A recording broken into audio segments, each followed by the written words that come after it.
hladna vojna za informacijsko tehnologijo še vedno traja, ne? To sigurno traja, ja.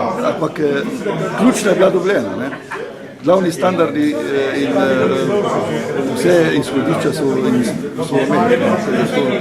Zmagovalec hladne vojne je to čvrsto čuva.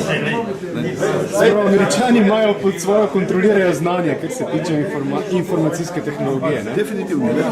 Vi to lahko sami vidite, a imate vi kako pomembno evropsko firmo izpod tega področja. Imate samo aplikativne firme, nimate pa nikoga, ki bi bil nosilc, kot je Google ali pa Microsoft ali pa Oracle ali pa Intel, da ni podobne firme. Ne so samo še Kitajci pa Indijci dobili neke možnosti, da se stavljajo te stvari skupaj.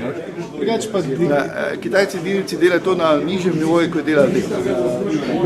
Oni prvič delajo zdaj po nalogih, razvijajo, ne, pod nadzorom, recimo Microsoft ima svoj laboratorij dol, tako imajo oni na Kitajskem, vendar je to vse nadzorovano, kar bolj delajo. Mi smo delali pa ne nadzorovano, po svoje.